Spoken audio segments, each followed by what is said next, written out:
بسم اللہ الرحمن الرحیم۔ السلام علیکم، ہمارے چینل پر خوش آمدید۔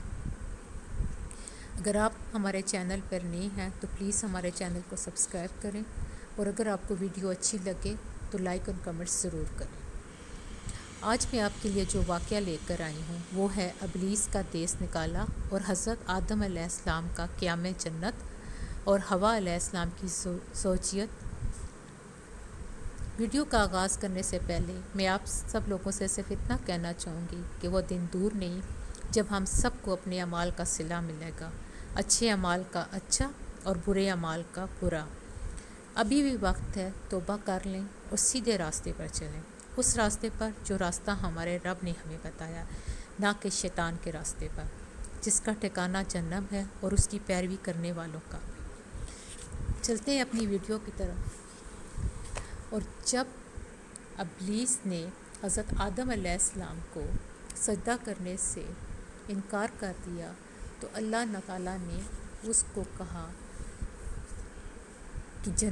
کہ نکل جاؤ یہاں سے۔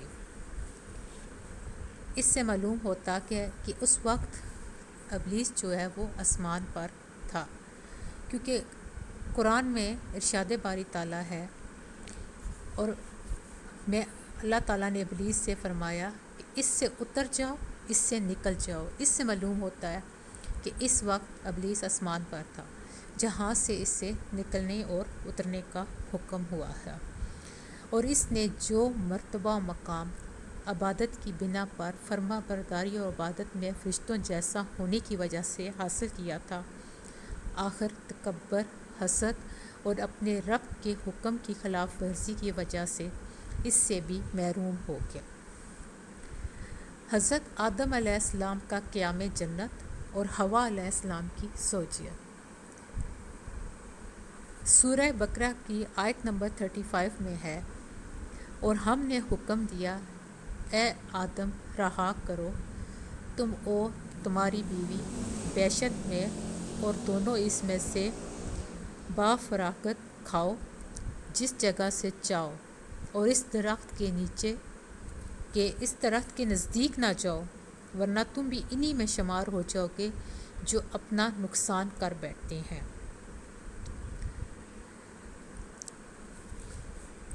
اور ایک اور جگہ ارشاد باری تعالیٰ ہے، اللہ تعالیٰ نے فرمایا کہ یہاں سے ذلیل و خوار ہو کر نکل، جو شخص ان میں سے تیرا کہنا مانے گا میں ضرور تم سے جہنم کو بھر دوں گا۔ اے آدم علیہ السلام، تم اور تمہاری بیوی جنت میں رہو، پھر جس جگہ سے چاہو دونوں کھاؤ، اور اس درخت کے پاس مت جاؤ، کبھی ان لوگوں کے شمار میں آ جاؤ جن سے نامناسب کام ہو جایا کرتا ہے۔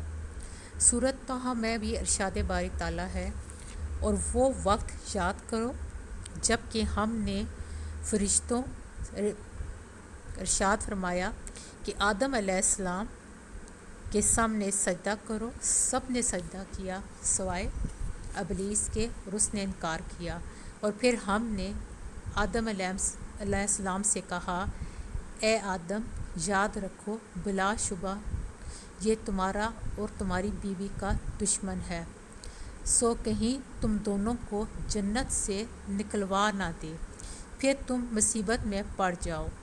یہاں جنت میں تو تمہارے لیے آرام ہے، تم نہ کبھی بھوکے رہو گے اور نہ ننگے رہو گے، اور نہ یہاں پیاسے ہوگے اور نہ دھوپ میں تپو گے۔ ان آیات کے سیاق و سباق سے معلوم ہوتا ہے کہ حوا علیہ السلام کو آدم علیہ السلام کے جنت میں داخل ہونے سے قبل تخلیق کیا جا چکا تھا، کیونکہ اللہ تعالیٰ نے فرمایا، اے آدم تم اور تمہاری بیوی جنت میں رہو۔ جبکہ حضرت عبداللہ بن عباس اور عبداللہ بن مسعود اور دیگر کئی صحابہ کرام رضی اللہ عنہ سے نقل کیا ہے کہ انہوں نے فرمایا کہ ابلیس کو جنت سے نکال کر آدم علیہ السلام کو جنت میں آباد کیا گیا تھا، اور آپ جنت میں اکیلے چلتے پھرتے اور اجنبیت محسوس کرتے، اور آپ کی جنت میں کوئی بیوی نہ تھی جس سے آپ کو تسکین حاصل ہوتی۔ آپ ایک دن نیند سے بیدار ہوئے تو یہ دیکھ کر حیران رہ گئے کہ آپ کے سرانے ایک عورت بیٹھی مسکرا رہی ہے۔ اللہ نے اسے آپ کی پسلی سے پیدا فرمایا تھا۔ آپ نے پوچھا کون ہے؟ اس نے کہا میں عورت ہوں۔ فرمایا تجھے کیوں پیدا کیا گیا؟ اس نے کہا تاکہ آپ مجھ سے تسکین حاصل کریں۔ فرشتوں نے آدم علیہ السلام کے علم کا جائزہ لینے کے لیے کہا اے آدم اس کا نام کیا ہے؟ آپ نے فرمایا ہوا۔ انہوں نے کہا ہوا کیوں؟ فرمایا اس لیے کہ ایک زندہ وجود سے اسے پیدا کیا گیا ہے۔ محمد بن اسحاق رحمۃ اللہ علیہ نے اور حضرت عبداللہ بن عباس رضی اللہ عنہ کے حوالے سے ذکر کیا ہے کہ حوا علیہ السلام حضرت آدم علیہ السلام کی بائیں جانب کی چھوٹی پسلی سے اس وقت پیدا ہوئی جب آپ سو رہے تھے، پھر اس پسلی کے شگاف کو گوشت سے پر کر دیا گیا۔ اس کی تائید قرآن پاک کی اس آیت سے بھی ہوتی ہے، اے لوگو اپنے پروردگار سے ڈرو جس نے تمہیں ایک جاندار سے پیدا کیا اور اس جاندار سے اس کا جوڑا پیدا کیا اور ان دونوں سے بہت سے مرد اور عورتیں پھیلائی۔ ایک اور مقام پر ارشاد باری ہے اور وہ اللہ ایسا ہے جس نے تم کو آدم علیہ السلام سے پیدا کیا اور اسی سے اس کا جوڑا بنایا تاکہ وہ اپنے اس جوڑے سے انس حاصل کرے۔ پھر جب میاں بیوی سے قربت کی تو اس کو ہلکا سا حمل رہ گیا۔ صحیح بخاری اور مسلم میں بھی اس کا حوالہ دیا جاتا ہے کہ حضرت صلی اللہ علیہ وسلم نے فرمایا کہ عورت سے حسن و سلوک کی وصیت قبول کرو کیونکہ عورت پسلی سے پیدا کی گئی ہے اور پسلی میں سب سے ٹیڑھا حصہ اوپر والا ہوتا ہے۔ اگر تم اسے سیدھا کرنے لگو گے تو اسے توڑ بیٹھو گے، اگر چھوڑے رکھو گے تو ٹیڑھی رہے گی، لہٰذا عورتوں سے حسن سلوک کی وصیت قبول کرو۔ وہ درخت جس کے پاس حضرت آدم علیہ السلام اور اماں حوا علیہ السلام کو جانے سے منع کیا گیا تھا، قرآن میں ہے کہ ارشاد باری تعالیٰ ہے اس درخت کے نزدیک نہ جاؤ۔ آدم علیہ السلام کو جس درخت کے قریب جانے سے روکا گیا ہے، اس کے بارے میں مفسرین کے مختلف اقوال ہیں۔ بعض علماء کا کہنا ہے کہ یہ انگور کی بیل تھی اور بعض صحابہ کرام کا کہنا ہے کہ یہ گندم کا پودا تھا،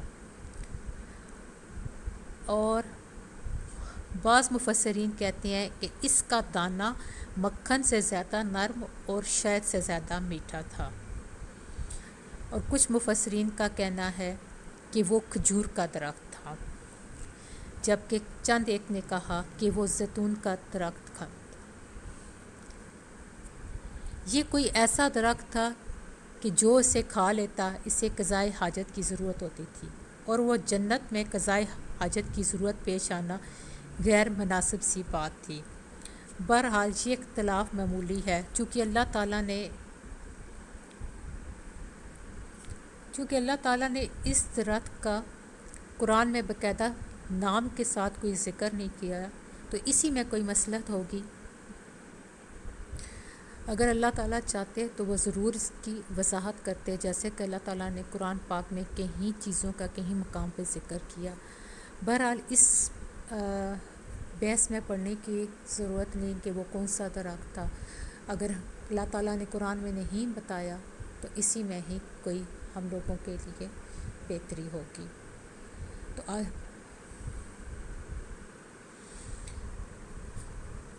اور آج کی ویڈیو کا اختتام کرتی ہوں، اور کل نئے ٹاپک کے ساتھ انشاءاللہ نئی ویڈیو لے کر آپ کے سامنے حاضر ہوں گی۔